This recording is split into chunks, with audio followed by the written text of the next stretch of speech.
This is the Powered Up Podcast, show 165.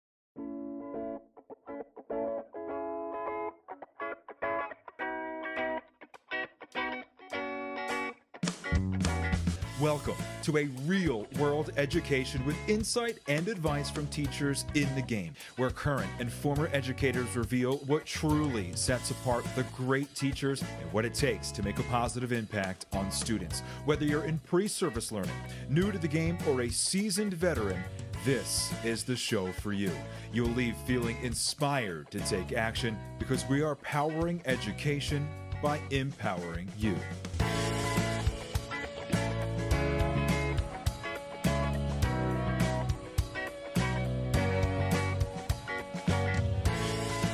Hey, what's going on, everyone? This is Kennerman, host of the Powered Up Podcast, and I am here with one of my new co-hosts, Mr. Christopher, the Park Ranger Albrecht. Chris, Yes. How are we doing tonight? Wonderful night. Very excited to talk to Andrea Haas tonight. Wealth of knowledge in the area of literacy, and just has a great scope, at least from what I've read, about all things K through 12. So I think she's going to give us a lot of insight into everything going on in the classroom, but from more of a vertical standpoint as well as a horizontal standpoint. It seems like a wealth of knowledge that we're gonna hear from tonight. Excited. Yeah. It was a really great conversation. What is something that you think we'll just say a traditional classroom teacher, or I'll even throw in an administrator who's thinking about their teachers. What's a nugget or a mindset they can think about as they listen to this conversation? Well, in thinking about what Andrea talked about tonight, I think she's challenging us to look at literacy in a bunch of different ways, to observe the students that are in front of us. I think a lot of our districts right now are getting prepackaged programs. Administrators invest in a lot of these prepackaged programs right now, and especially young teachers feel pressured to use a lot of the resources. We went 5-6 years ago back. We went through a time period of lack of resources. We had all these standards, but no resources. Now we've just got the other side of it, where we've got a tremendous amount of resources. I think she's going to help us triage out a little bit about what we truly should be thinking about as we work through teaching kids how to read and write, and speak and listen. I do love the fact that she, in her conversation tonight, married those 4 areas of what I consider the full language arts package. So we're going to have a great evening this evening. Absolutely. I think you hit that right, the nail on the head. So I don't want to delay any further. Let's hear from Teach Better Network and then jump right into our conversation with Andrea Haas. Wonderful. This podcast is a proud member of the Teach Better Podcast Network. Better today, better tomorrow, and the podcast to get you there. You can find out more at teachbetter.com/podcasts. Now let's get back to the episode. Hi, Andrea. Welcome to the Powered Up Podcast. How you doing tonight? I'm doing great. Thank you. Excellent. Christopher and I are super excited to have you here. So please kick things off for us. Nice and simple. Officially introduce yourself. Let us know where you are coming from and give us a snapshot of your connection in education. Yeah. So my name is Andrea Haas. I've been in education for over 20 years. I live right outside of Seattle in a suburb, and I have done all my teaching career here. I went through my program at a small liberal arts college in Sioux Falls, South Dakota. And then after I graduated, I came out here. I have taught elementary resource room. I've taught 4th grade.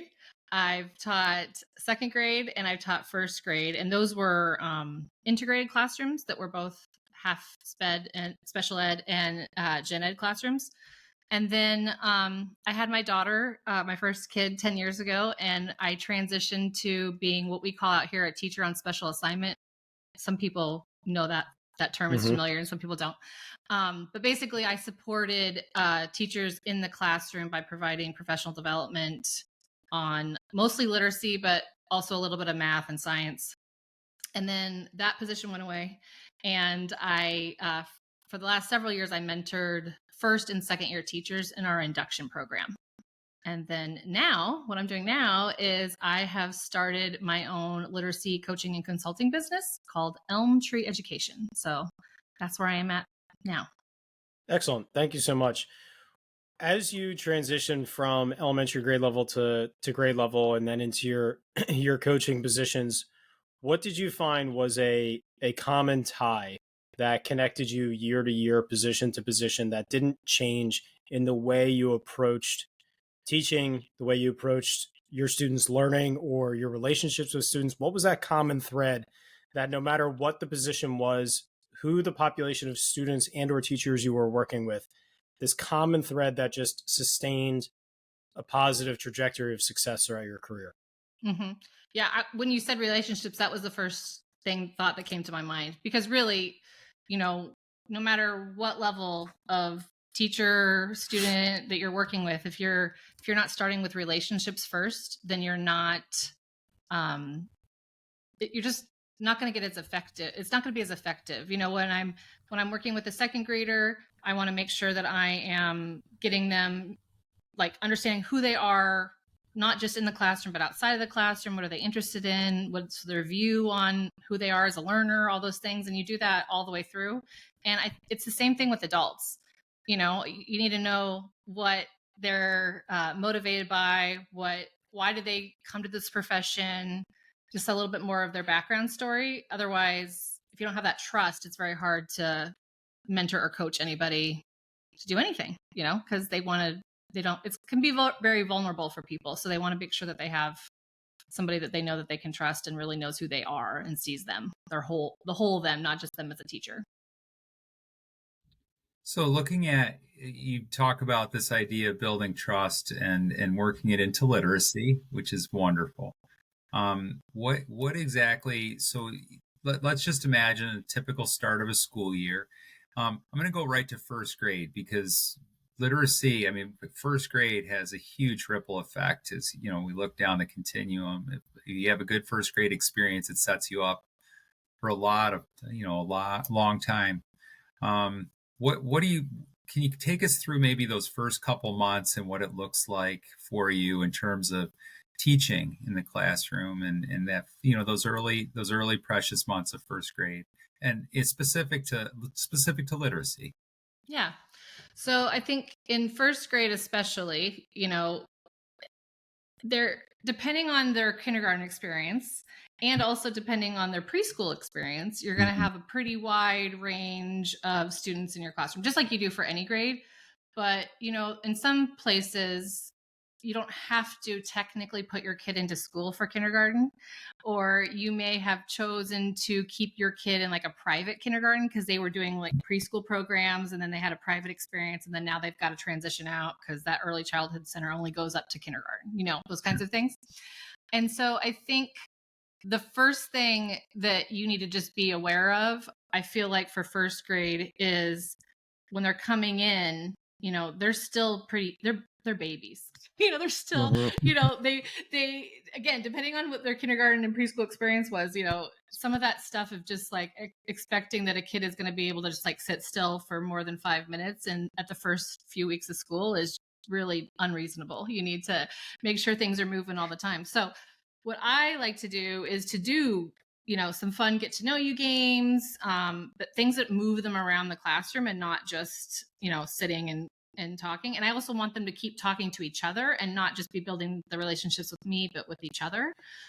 So I start the year with reading, especially doing a lot of read alouds, but then building on student talk, having them actually talk to each other and then know how to carry on a conversation and not say like, why don't you turn and talk and to your elbow partner and say something about, what you think this character might be thinking or feeling right now. And then they go, he's happy. They turn back because they don't know. Right. So then you have to give them the prompts of like, okay, so if somebody says something to you, then you should say something back. Like, I agree, or I disagree because, and giving them some of those prompts. And that's the stuff I want to lay down really early in the year, because it's the foundation for like everything else that you're going to be doing if you're going to have your students talk to each other, because that's really where the learning happens, is when they kind of build that learning together. And if they don't have models and just kind of routines and structures for how do we turn and talk to each other, and that we're not always going to be partners with our best friend, and sometimes we'll be partners with the, but we're all here in a community together, then, it's just so foundational for everything that you're going to be doing for the whole year. And I also think that making sure that you are starting off with giving kids choice and voice in what's the classrooms like. And I'm not going to knock anybody who, there's some teachers out there that just have these beautiful classrooms of just like everything's color coordinated, and they're like, maybe they have spent a lot of time on Pinterest or whatever. So I'm not slamming those teachers, but what I'm inviting those teachers to consider is that make sure that you're giving the kids opportunities to make it really their room too, that it's not just your room that they're coming to visit every day and learn, but like, this is actually our space together. So I think sometimes, especially the new teachers that I used to support, they would want to make sure that it just like looked perfect. Because like if the classroom looked perfect, then, maybe it's that fake it till you make it kind of thing with parents. And, if I have a good looking classroom, that they think that I'm going to be like, that I'm like this awesome teacher. And I would say like, it's actually good to have blank walls. So that way you have stuff to get the kids' stuff up right away. Like, they do a self-portrait or, the first few weeks of school, like get that artwork up right away. And if they've come together and created some sort of like norms or class agreements, get that up and like in their handwriting, and have them write the schedule out, like in their handwriting, even first grade. Like you can have them like copy like recess, and then it belongs to them. And it's not some sort of like, I don't know, pristine kind of looking kind of classroom that's all very teacher driven and not as building that whole community feel. A couple things to unpack with that. I agree with what you were saying there at the end about letting the classroom be a space for the students. One of my years teaching fifth grade, I had the idea that I wanted the students to completely design the entire layout of the room. I was hoping they would kind of transition into a flexible classroom space, and we did end up doing that. But our back to school night was before the first day of school. And so the parents actually came into my classroom with completely blank bulletin boards, and 30 desks and chairs piled in the center of the classroom. Yeah. Like nothing was set up. And I think maybe I took down 10 or 12 chairs so that they would have somewhere to sit. Yeah. And purposely didn't say anything as they came in until maybe 10 minutes in, and then acknowledged what was happening and explained to the parents that we would spend the first week designing what the classroom would look like. And throughout my career, I always used the language, this is our space. But when I actually did that, it had a completely different impact on how the students actually viewed the space. And then when it came to settling class disagreements and settling different things, again, the onus was put on the students, and that physical setup definitely had an impact on the emotional attitude of the classroom. And the other thing that you said there in the beginning was about strategies for turn and talk and different things like that. And Chris, I'd love for you to jump in with this as well, because I know that's a huge part of how you facilitate learning in your fourth grade class. But Andrea, how explicit do you get, and how granular do you get when you are, for lack of a better term, training these students to interact with each other and to have meaningful conversations? What is that? How granular and explicit does that instruction look like? And what is kind of a very balcony viewpoint of like what the trajectory and timeline is of that explicit instruction until you're able to really pass it off to them? Yeah. And I think a little bit does depend on the age of the kids. And if you're teaching in a building that this has kind of been part of your culture all the way through, and kids are like, okay, yeah, I get like this routine. I understand this. That can be a little bit different. But I also don't ever make any assumptions that what I would expect for turn and talk is the same thing that, the teacher of the grade before me would expect for turn and talk. Just because we all have our own styles and just how we want things to look and to run. And so, yeah, to your point, I do a lot of like, this is what it's going to look like. This is what it's going to sound like. If I have videos from prior years, I will share those videos of two kids talking. If I don't have those, in some situations when I've been supporting new teachers, especially, I would say just do a fishbowl. So get two kids talking, and then the rest of the class is circled around them and watching. And I'm doing a pretty heavy coaching in that moment. But still, then afterwards we're like, okay, well, what did you notice? Like, how, so-and-so said this, and then so-and-so said that. So why do you think that's important? And kind of having us, it's, again, if it's like first graders and this is very new, I'm going to probably guide it a lot more. But if it's older students, they're going to help me come up with a success criteria. Like, what is successful turn and talk really look like and sound like in our classroom, and kind of like, what are our expectations for it? So, and then the other piece, I guess, if kind of thinking about that trajectory, like, so we have the look like, sounds like, seeing it modeled either with, 2 kids live in the room or a recording, or maybe both, it just kind of depends. And then when they actually go to try it on, the other thing that I like to do is to coach in, but I want to be really specific about this. I don't want to take over the conversation. So if I have 2 kids who are talking and they're just kind of sitting there and looking at each other, or I heard one person say something and then the other kid just didn't really know what to say, I give them a beat and I let kind of see if they're going to come up with something. And if they're not, then I will whisper in and I'll say something like, why don't you ask her why she thought that, or whatever. And then then I just sit back, and they're like, why did you think that? They usually just like take on and do that. And then, and then I just kind of, and then I leave, I don't stick around. I just let that go. And then I go on to the next partnership or, tryout or whatever. And so that's the piece is, I think anytime I'm going to insert myself though, then now I'm taking the responsibility away from them. And I don't want to do that. So you want to try to make it so that you're giving them support, but you're not coming in and rescuing them, or then you're coming in and then the kids are just looking at you and talking to you and like trying to give you what they think you want to hear, which is, very different than what I want them to be doing when they're talking to each other. I love that piece, that what you're saying right there about turning and talking. And in our 4th grade classroom, we've got, kids are all different. Every kid comes in with a different background, and some kids are, very easy to turn and talk to. I even know as an adult, when I'm sitting there at a table of 3, and if I'm not that middle person, and a professor says or anything like that, they say, you're going to turn and talk. There's always that phobia or that fear that what if that middle person turns and talks the other direction, and I'm that guy over there on that side, then who am I going to go to right there? And one of the things that I've put in the past, I guess, decade is that, a realization that some kids are going to be partnerless in a turn and talk. So I've added in to stem right off of that.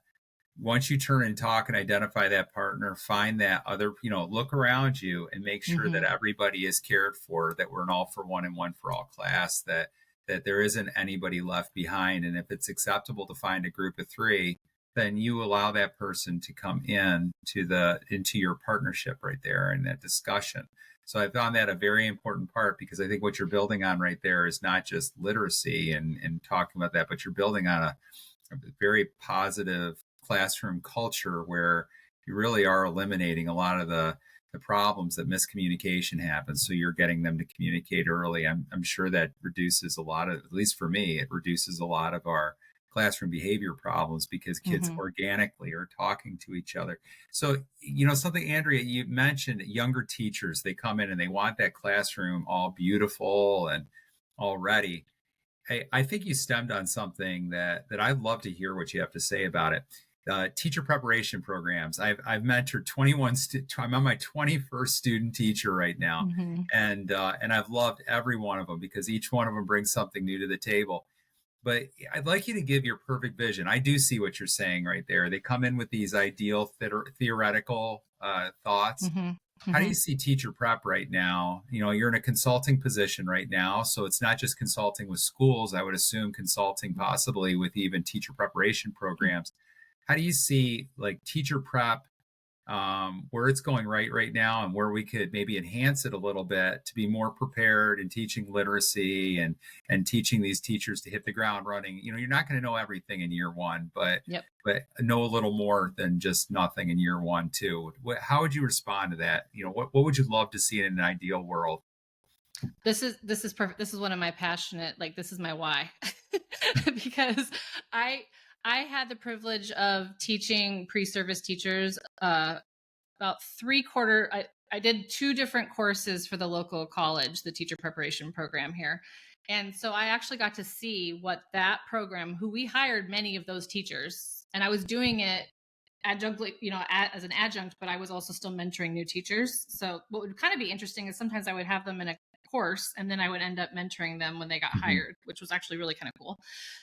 But what I noticed is it's just so barely scratching the surface. Like it's like the knowledge, the level of knowledge that you have to be able to respond in the moment and also to plan for how you're going to meet the needs of all your learners. It's so vast. And I think they just barely get like a taste of it. And also something that I feel like happens out here in Washington, I don't know what it's like everywhere else, but is there's a lot of these kind of like get your certificate quick programs. So it's like they've got 5 quarters maybe, and sometimes they're taking like, I don't know, 12, 14 credits at a time in a quarter. And then sometimes they're trying to do their student teaching and taking courses at the same time. And what I've noticed is, yes, people are getting into the classrooms quickly, which is nice if, when we're having a teacher shortage, that you're getting people in the classrooms quickly with something instead of just putting anybody in the classroom, where I know that's happening other places. You've got a degree, you can come teach. But I would love if we had a residency program where those people could get paid and still be learning and still kind of be in this time where they aren't completely, just good luck, here's your class, here's your first job, good luck, see you later. And again, I was fortunate enough to be in a district that had a program that we got a state grant that paid for all the work that we did with beginning teachers, but most places don't. And sometimes once they have that first job, they're really on their own. And then it's kind of just up to these kind colleagues that they might work with on a grade level team or next door to them to kind of like take them under their wing, So I wish, my hope would be more when you're in the preparation program, that you actually have more practicum time, that you actually can get out into schools more.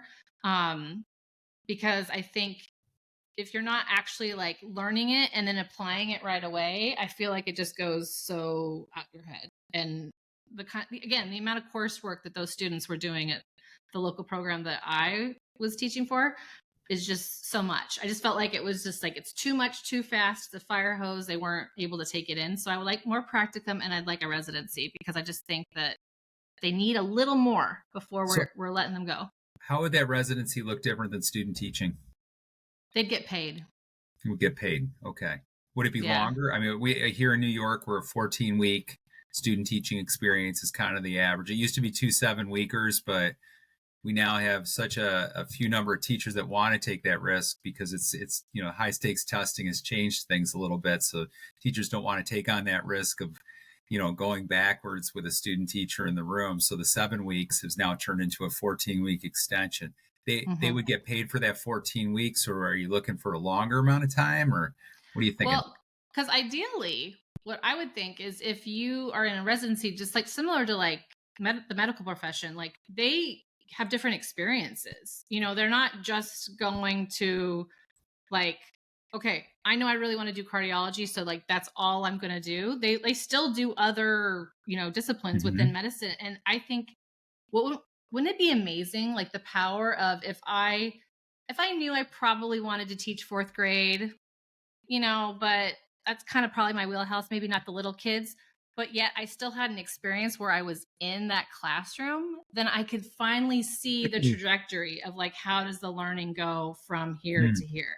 Because that's the other piece I think is missing, is that if you have only taught, 4th grade for 20 years, well, you've probably picked up a few things because you've been teaching that for 20 years. But I'm just saying that, like, if I'm only in 4th grade and I haven't ever seen the curriculum, or like what does a 1st grader look like as a reader, then it's harder for me to kind of see that full picture of development, and again, address the needs of the kids if they're behind or they need actually extension because they actually are excelling at meeting the standard and they need to be pushed a little harder. But I don't really know because I've only really ever taught first grade. So I don't really know what second and third grade does. That's the kind of stuff I think would be so powerful in something like that. It would be powerful K through 12 too, because we have in New York State, we call it Regents exams. And to take a look at a Regents exam, even in sciences or mathematics, the amount of literacy that's needed when you look at that, exiting 11th grade, 12th grade level, it's unbelievable the jump that they're going to have to make in 6 or 7 years from 4th grade, where they're just starting to learn how to write in paragraphs and, read chapter books to get to that level. It's an eye opener for an elementary teacher, especially like you said, if you've been there for 20 years, you're kind of pitted in that area. You might not see outside of that box. And that's really good insight. Yeah.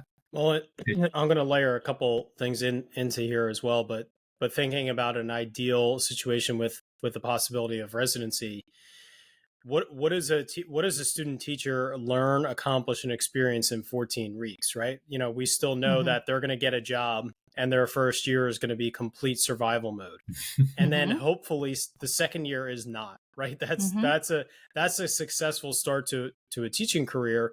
Whereas, I know the typical model is observe a little bit, then you pick up one subject, then you pick up another, and you stack up the subjects until you're teaching a full day, and then you wind down the subjects, right? At least that's what's common in Pennsylvania. But there's so much more to teaching than all of that, right? Why not? What you're saying about a cardiologist is still going to observe other areas of medicine. Why not have your first residency be all about learning how to teach literacy, right? So teach each subject specifically. Then here you're with this teacher to completely focus on how to establish relationships with students. You're with this teacher to learn how to act as a successful professional in the industry of education in relation to communication with administrators, all of the responsibilities that come with the job. You're with this teacher to focus on parent communication, because parent communication is such a key aspect to running a successful classroom. So these focuses of this experience for them, because in my mind, it goes back to the coursework, right? What are they learning in that coursework that actually applies to the career of education? And if the focus of that student teaching time is teaching, a lot of our schools are using programs that are scripted. And so now they're just learning to facilitate learning following this scripted program. And if they get hired in a different district, they might not be using that scripted program. So now they have to learn a whole new program. And now they're year 3 into teaching and they don't know how to teach. They know how to follow programs. They never learned the art of teaching. They never learned the art of lesson plan design and unit plan design and universal design for learning. Like all of these different things, the art of teaching is completely lost. And I see that happening in general with our teachers now. It's program to program to program. And I've been on both sides of this as a teacher, as an instructional coach, seeing it roll out.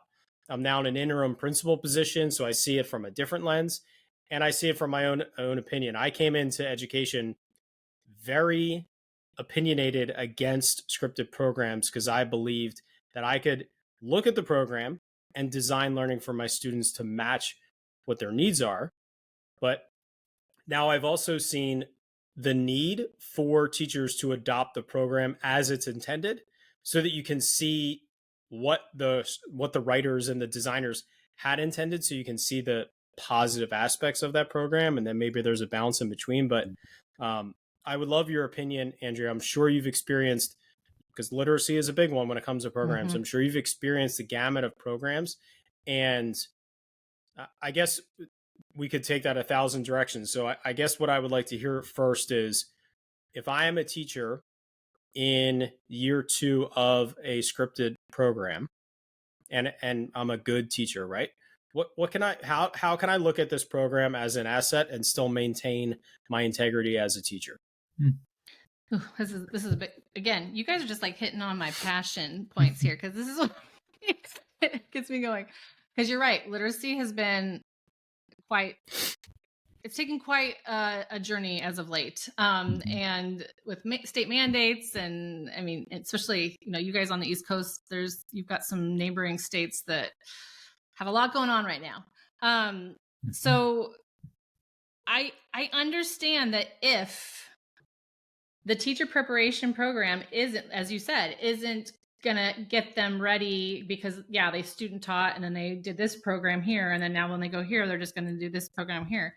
I get that they need something, and there is also places where it is such a shortage that they really are putting a lot of people who aren't trained into classrooms, and so at least there's this script to follow. Like I can see that. I also can see exactly what you're saying from a system perspective, that we can't just be doing things willy-nilly, otherwise it just doesn't build on each other as the kids go up throughout the years. But my opinion is that's what the standards are for. Like if the standards are there, then that's what I'm building on every year, and the kid is seeing this. And the problem that I'm seeing, especially with new teachers and some of these package programs, is that they have a basal bloat. So they are so packed because the publishers wanted to appease everybody.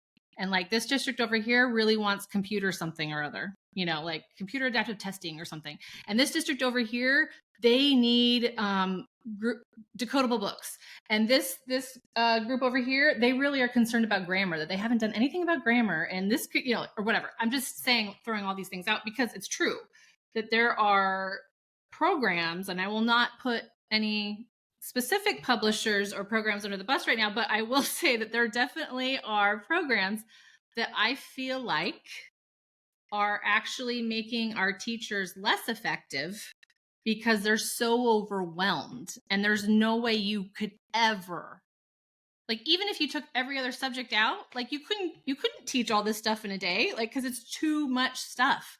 And so if you're not knowledgeable enough to know, well, what do I really need and what I really not need for this group of kids, you just get so overwhelmed. And then it just kind of feels like you're just like, oh, well, I better do something over here. Oh, I haven't done this for a while. I better go over here. And then it kind of just feels like it's stressing everybody out. And it's, I just had a conversation with a former colleague yesterday, and she, induction mentor, and part of our program was to take new teachers out to go observe veteran teachers. Like, because now that you've been in the classroom for a little bit, this time of year, you're probably like having some things like, wait, what should I do about this? And so we kind of would identify a veteran that we knew was doing whatever it was really well, questioning or something like that really well. And then we would take them out to observe. And, she told me this is a veteran that she knows well, highly respected, thought like, yes, I've taken, other teachers to her before. But because of the program that has been adopted, they watched them do 2 worksheets the whole time they were there. So that's not really necessarily like what you were saying, the art of teaching anymore. And so that's where it just feels like we're almost, it's like I get the polarity of it, that there is like, we need to have something that we can be consistent, and that people can at least, if nothing else, they can look at the script. But our kids aren't robots, and those programs are written without having any idea who the kids are in the seats in front of you.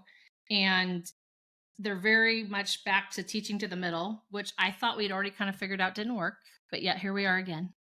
And everybody has the same book, or the teacher's talking a lot and the kids do like maybe 10 minutes of reading.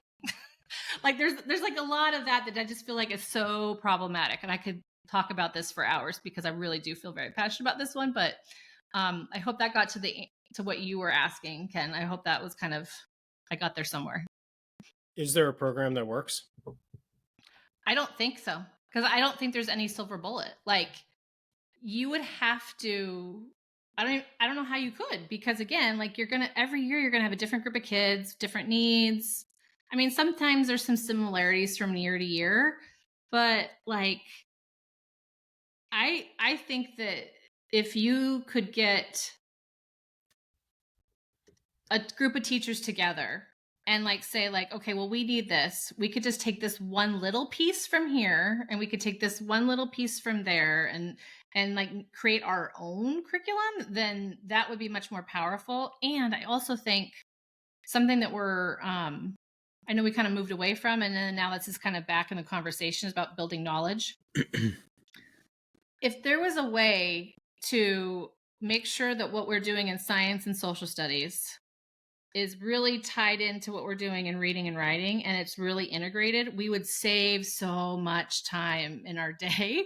I think we could go deeper because and especially if it was like a topic that the kids really wanted to learn about, like organically, but yet it was going to go ahead and fit our the standards of like community or whatever. I'm just throwing out again some random standards for social studies for younger grades, but we can go so many different directions. But if the classes decide they're interested in really like digging into that, then what if we like wove in what we're doing in reading, and we wove in what we're doing in writing, and then we could really spend pretty much our whole day, except for maybe our math instruction, working just in this, and you could see the connections across. Yeah, Andrea, you're touching on a very important point, which is reading in the content area and writing in the content area, and speaking and listening in the content area. All those things I think we all agree on are important. What I've noticed more and more is I've had to talk to young teachers, ones that are mentoring, that are in their first year, or ones that are in my student, under my wing and their student teaching. To observe the kids, that we don't do enough time observing the kids, which is the art of teaching that I think Ken's kind of talking about right there, as opposed to just looking at the data and then reacting to it and then just becoming the voice in the classroom without really the kids guiding each other. There's a lot of times where I'm alone in my classroom, and I do have a CT model classroom, right? A consultant teacher model classroom right now, where we do have some kids that are included. And I do have times where I'm the only teacher still in there at that time, and where I have to empower other kids to almost co-teach with me, as we're going throughout the day, because and that's great. What I've discovered is when kids are serving other kids, your behaviors minimize, and all that's it becomes a very organic way of having a classroom community, classroom family feel to it, as opposed to just managing their days for them. They're actually managing their days for themselves. I'm curious about one connection that to get your point. We're living in more of a society, at least this is my own opinion right now, but I feel it's a shared opinion across the country, where we're seeing literacy levels going down, but we're also seeing the behaviors of people changing. So whether it's electronic devices or how we spend our free time, in terms of home, in terms of like that family connection, and even family structures have changed quite a bit. I'm thinking about my classroom. I've got kids that are being raised by grandparents right now, or there's neither parents there. And I've got kids also that have your traditional family home, where they have two parents in the home. So there's a huge gap in terms of what kids are going home to, or adolescents are going home to. How do you see the communication piece between families? Love to even hear your views on homework, literacy on any work at home, or what the teacher's role is in facilitating things between home and school as we develop that. Because I don't think this is necessarily just a school issue right here. If we're talking about the whole child, this is really their whole life. The home is part of that, a major piece of their development. How do you see that piece playing out in literacy? Yeah, I think it's been interesting. The more that I've been talking to teachers recently, especially ones who are more veteran and were, not the newer ones that I had just worked with the last couple of years, but they're saying that overall it feels like the parents are becoming a little more intense. And I said, what does that mean? Like, tell me a little bit more about that means. And I think it could be, my hypothesis is that it was like a little bit of a after the pandemic kind of like, there's like a little bit of like, they got to see if you were doing online learning at home, and they kind of saw a little bit more. And so maybe they have higher expectations about what should be happening or not happening. Or like you said, on the other end of the spectrum, there's the folks who are, they're working in two jobs, and like, they're hardly ever getting home to see their kids, and their kids are at school, and then after school programs. And that's most of their day, those kinds of things.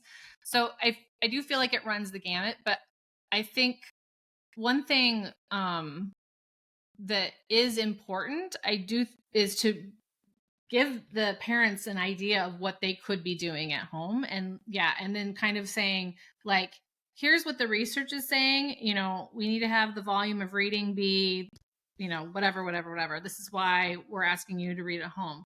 Now, do I think there should be homework? That's that's another topic that no, not necessarily. Because I think the other thing that's happening too is more and more kids are, I'm experiencing this with my own daughter. More and more kids have so many activities after school too. So and then they're they're not even getting home till 8:00 at night. Like they go right after school and go to a practice or do a game or, whatever. And then they're, busing their sibling has to go to this game over here. And so by the time they get home, it's barely getting a dinner. And then do they even have any time to do homework? Probably not. And also, I don't know that, especially with reading, I suppose if it's something that they started at school and didn't finish, to me, that makes sense.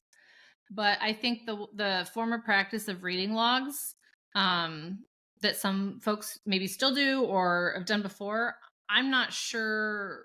That to me feels like very compliance based versus I'm going to be actually learning something new or practicing a skill. And so I think I just question what is the purpose of this homework? And does it really have to go home? Or, are we really doing are we doing the stuff at school that really is going to matter? And then now when they go home, they can focus on other parts of their life, and other aspects of their development. So, yeah, I mean, I'm not anti-homework, but I'm also not a big fan of assigning kids, 30 minutes of reading a night, and then the parents have to sign the log, and then they bring it back and they get a stamp, and then that kind of stuff, just because.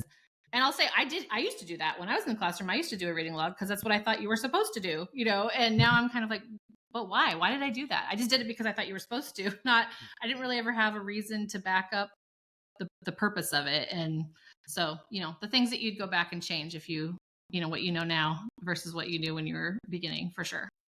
I think the communication piece is, I don't want to say silver bullet, but is one of the most important aspects of the job that as teachers we overlook, underestimate, or maybe just run out of time to do.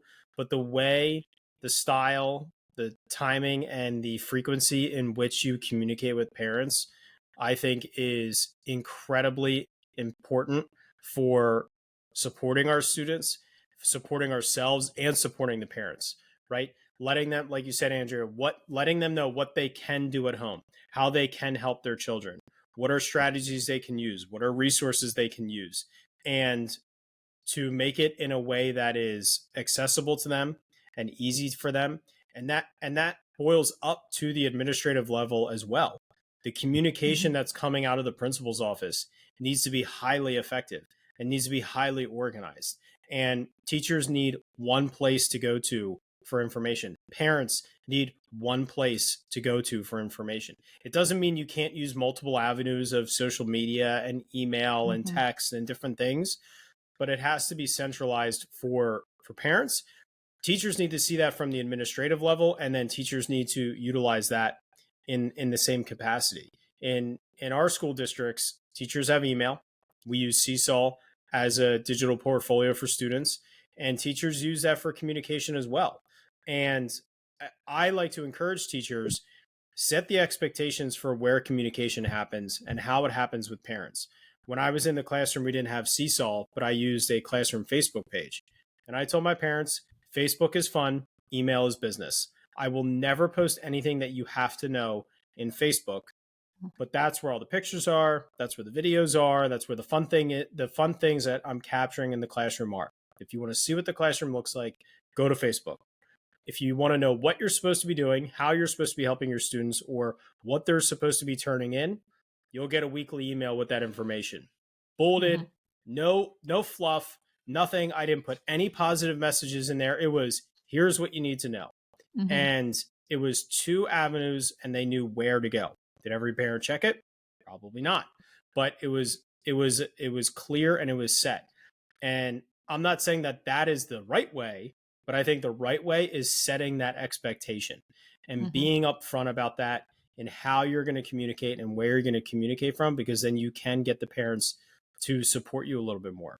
And don't be afraid to set expectations and to set guidelines. I told my parents when I checked email and when I didn't. And I said, I don't check email at night. So if you need me, I'll respond in the morning. If homework, if a project is causing a problem, you have my permission to stop and just email me and say, Mr. Ehrman, we were fighting about the social studies project. It's not going to be done in the morning. Great. I'll figure it out in the morning. And I think people, parents, teachers, administrators, anyone, people appreciate those clear set expectations. Students appreciate those expectations. I'm even experiencing and trying to figure this out as an interim principal, but I had a parent called at 4:00 on a Friday when I was planning on getting home immediately to my family. And the secretary said she really wanted to call you. I called the parent, and as soon as they answered, I said, I want to be upfront. I had every intention of leaving to get home to my family immediately. I'm calling to make sure this isn't an emergency. If it's not an emergency, I would like to speak to you first thing on Monday. And the parent said, nope, it's not an emergency. You can talk to me Monday. Have a good weekend. Right. That could have been interpreted any way, but it's that clear expectation and just that upfront honesty. And I think we underestimate how valuable it is to communicate with parents on a regular basis. Christopher, I know you do this frequently with your parents. Do you want to share anything that you're doing with parents? Sure. I'm even thinking with the predictability of parent conferences, especially with our most at-risk populations, and at-risk child or a child that's experiencing different behavior challenges in the classroom. A parent gets a phone call, and as soon as they see the school number come up on their phone, they get that cringe, and their anxiety level goes up just a little bit. But if they expect, we sit down, we have a parent conference, we spend a half hour together, either whether it's online or whether it's in person or over the phone. At the end of that conversation, almost always, I put a set of follow-up date, and it's what I call a for better or for worse conference. So they know we're gonna sit down no matter what, and so it's not a reactive, but it's more of a proactive approach. So that anxiety level goes down, because it's not just how we're communicating with our kids or teaching our kids how to communicate. Ken hit right on it. It's that the way we choose it, how frequently we choose it, and being very upfront. And I think the word is predictability. What you're getting at right there, Ken, is just they can predict the way you're going to communicate. So there's not this anxiety when the administrator or teacher calls that it's not a me versus you situation, but it's us working together for the benefit of their child. And that's really the ideal educational environment right there, when we're all on the same page. So, and that I would assume transfers right over to literacy, right? And it's important for the kids to see it too. When the kids see the triangle, student, parent, teacher, it motivates them, whether because they feel more supported or they see, all right, I can't get away with this anymore, right? Whichever way it is for the student to interpret it, they see that. So, Andrea, I would love to, while we have you here, reading and writing. Are they separate subjects? What are we doing? What are we doing with this? No, they're not. But there has sure not been very much conversation about writing lately, has there? It's been all about reading, and it seems to be quite interesting. Also, speaking of programs, some of them are heavily focused on the reading, but then there's pretty nothing or kind of light about the writing. And I worry about, from a critical thinking aspect, I really worry that we're not teaching kids to put the two together, and that when I'm coming up with some, like an argumentative essay or an opinion piece or whatever, that I'm knowing how to look at the source, and I'm knowing how to trust it or be a little skeptical of it, or, all those kinds of things. And then, coming up and formulating my ideas.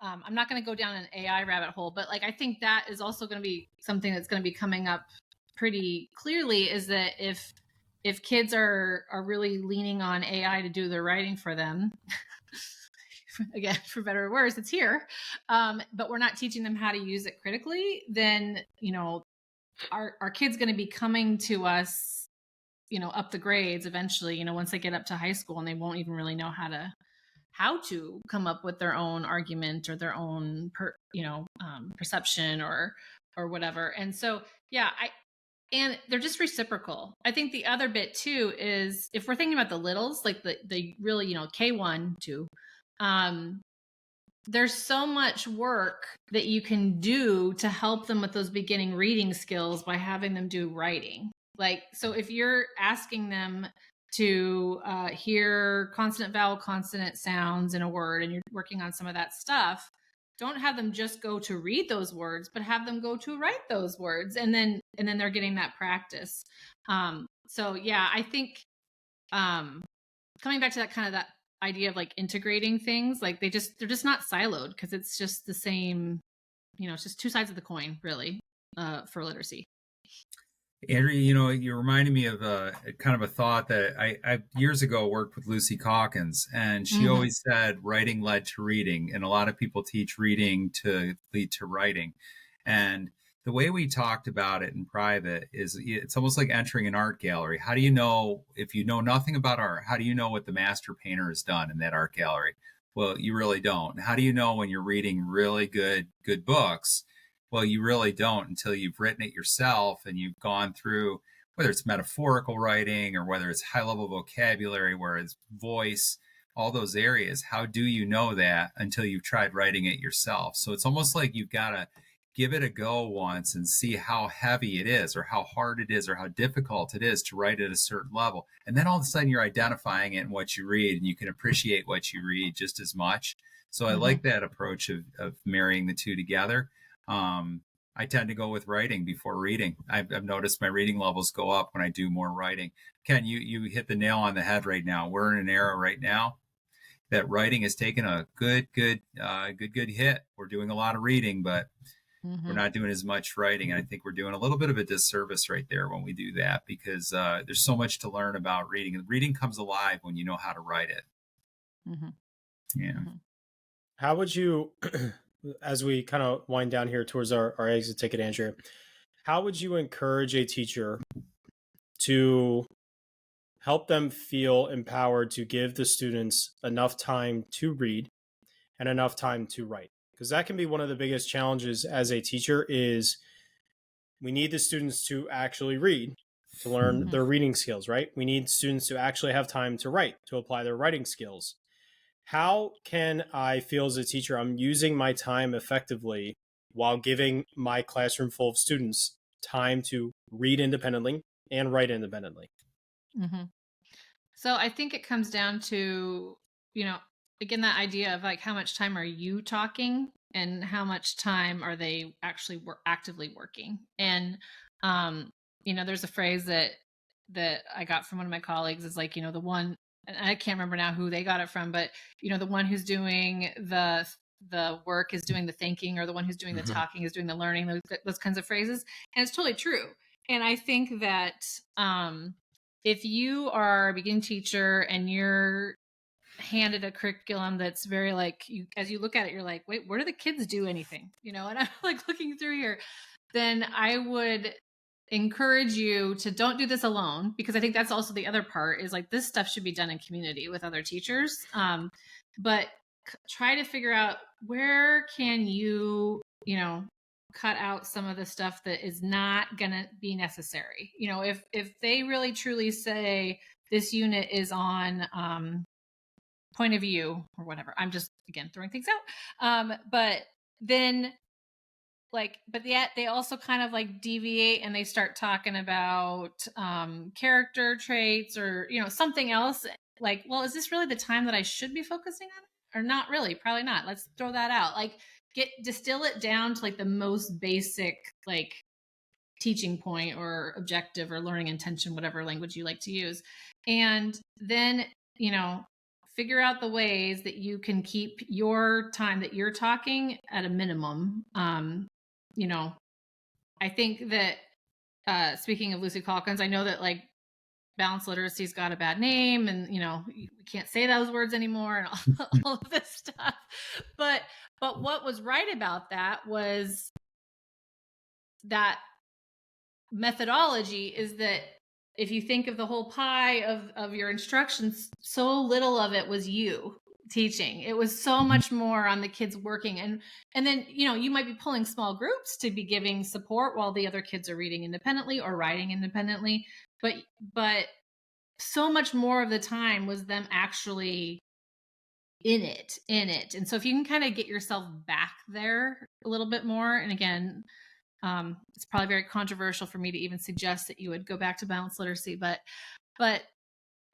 that was part of it that was really strong, was getting the kids into the work and really digging in and doing it and, taking it on and really trying it out. And yeah, I just worry if, again, it's all the, sage on the stage, teacher talk, that, they might be behaviorally engaged because you've got good classroom management, but does that mean they're actually cognitively engaged? Mm-hmm. I kind of question that a little bit, if it's so much teacher stuff. And the fear is time. I mean, there's a very large time commitment right there. And when we're faced with, you mentioned standards, but we have curriculum within those standards. Different districts have bought into different programs. They want us on a scope and sequence. Committing that time is a leap of faith. Mm-hmm. Yeah. And you mentioned small groups. That's, in my mind, in my classroom, that was my time to allow them to read and to write. Mm-hmm. I kept my small groups really simple. They had a checklist, and one of the items was always work on your writing piece, and another item was read for 20 minutes. Right? Mm-hmm. Like, I didn't need all of these different activities and worksheets and games, and no, it's just this is your work time. I'm going to pause it. I'm going to say, stop writing, and you're going to come work with me for 15 minutes. We're going to look at we're going to do a skill together. We're going to look at inference or main idea or whatever it is. And then you're going to go back to reading, or you're going to go back to writing, or both. Mm-hmm. Right. And just keep it really simple. That's quality time with the teacher in small group, differentiated target instruction, and that time to just write. Just use this time to write. Now, that looks different in fifth than it does in first. I understand that, but that small group time is such a quality time and then I feel like it frees you too, where I see teachers where it's like, okay, we're all going to work on our writing pieces right now. And then as a teacher, you say to yourself, I have to give them time to write, which you do, but now you're sitting there for 20 minutes, not really leveraging your own time. So that combination, I think, is super important. So I could continue this conversation all night, but I want to be cognizant of our time, and we're going to jump into our exit ticket, which are the same 4 questions we ask every guest every week. So my new co-host here, Christopher, I'm going to give you a second to find that on our sheet that we have. But question number 1 is for me anyway. So Andrea, question number 1, what is the best thing a teacher can do to make a student's school experience better?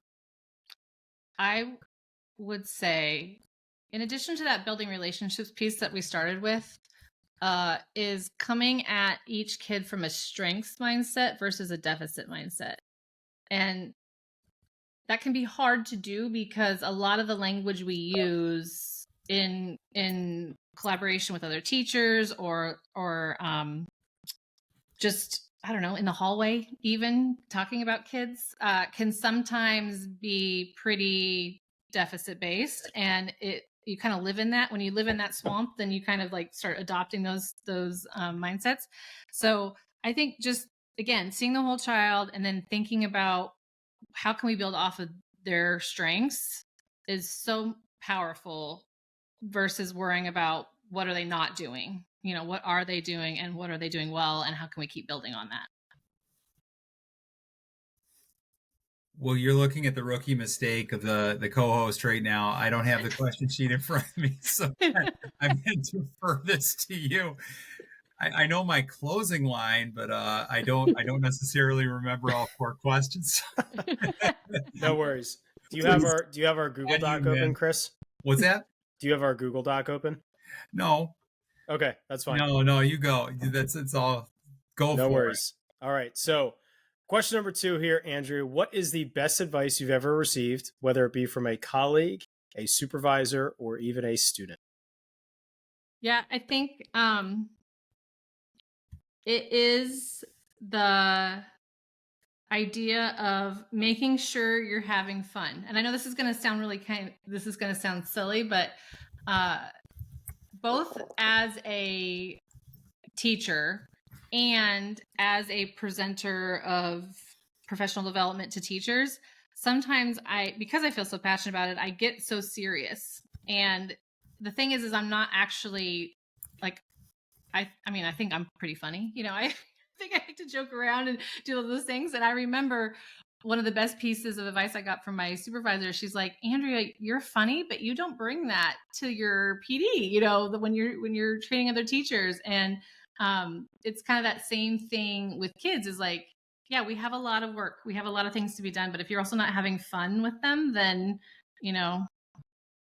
what's it all about? Like, again, the relationships and joy and bringing all those things. So I think really it's just like having fun and lightening up every once in a while. I couldn't agree with that more. It's wonderful. We know how the school year goes in waves. There are those days or weeks that we struggle to survive. What is something that every teacher needs to hear in that moment to power up through the moment of struggle? They're normal, that it's expected, that everybody does it. I think one of the things that we used in our induction program was called the phases of the first year of teaching. I don't know if you've ever seen this graphic, but it talks about how at the beginning of the year, you're starting high in anticipation, and then you start hitting into survival mode, and then you go into disillusionment. And then usually right around the winter break, then after that, you kind of start coming back into some rejuvenation, and then you kind of go back to anticipation of like the next school year, because you're rolling things that are finishing with this year, ready for next year. And I actually think, even though that a whole study where they got all that information was from beginning teachers, I actually think that's, even when you're 10 years in, that's pretty much about the way it goes. Just because you started with a new group of kids, and so your anticipation, and then, I just feel like, at least for my area, the way the school year starts is from September until Veterans Day. It's a pretty intense, long, like there's no breaks coming in there. You're trying to hit it, and you're trying to get all these kids together and all the new and all that stuff. And so I feel like even veteran teachers start feeling like they're getting in that survival mode, and maybe even a little disillusionment. And then they kind of, this time of year especially, like we're kind of like, okay, now I'm like seeing kids rocking and rolling, and they're really moving and improving. And so then that kind of helps kind of build you back up from that disillusionment. Definitely. So last question here. It's easy to fall into facilitating a repetitive classroom. What separates the teachers who are the ones constantly seeking to change, innovate, and adopt new teaching strategies?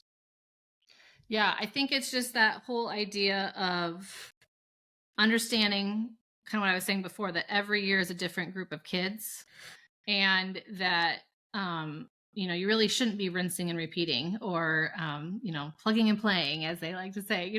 There are some things you are going to do from year to year the same, just because like that's part of the standard, or it's just, it works. It's a tried and true. It's going to work, and it helps, and it's great.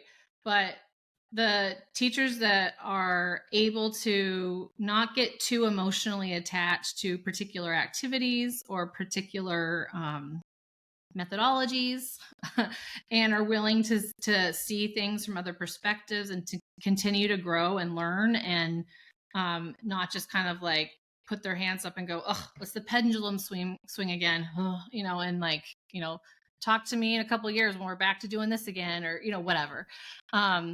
It's finding your people who are also with you in that, and wanting to learn and grow, and just taking advantage of any opportunity you can to do that, to keep coming back and thinking about how we could do this a little differently, a little better. And especially if I've got this crop of kids who, I've got some that are throwing me for a loop because I haven't had to approach this kind of situation before. I need to go figure out how I'm going to address these needs. So just kind of being hungry for that learning.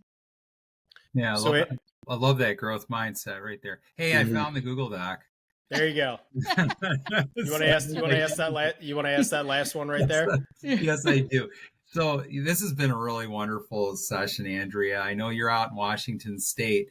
How can our audience connect with you in the future? So anybody watching this, how can they get in touch with you if they are interested in what you're working on right now or working with you? What are some ways to get in touch with you?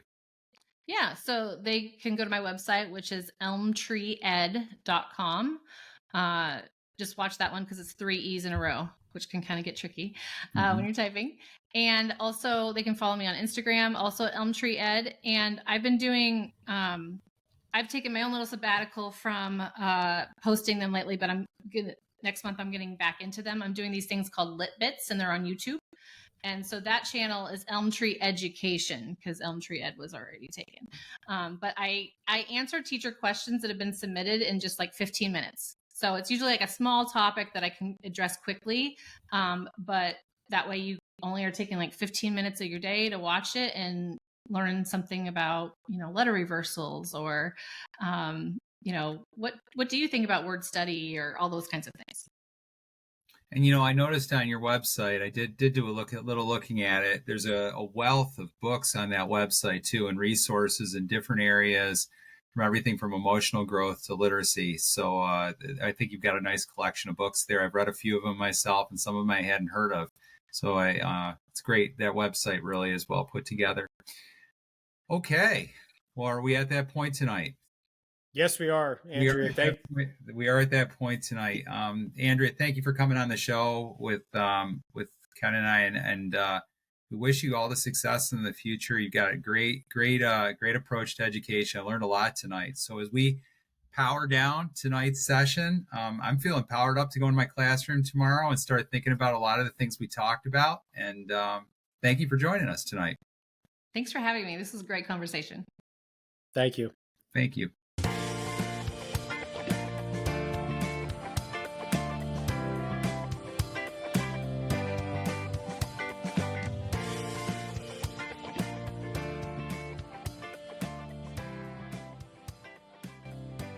Thank you so much for listening to this podcast. If you haven't already, please subscribe on whichever platform you're listening to or watching us on YouTube.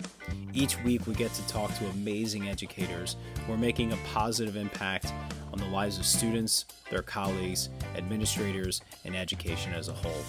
It's been such a privilege every week to be able to talk to these incredible individuals, learn from them, grow with them, and better myself and all of education through these conversations.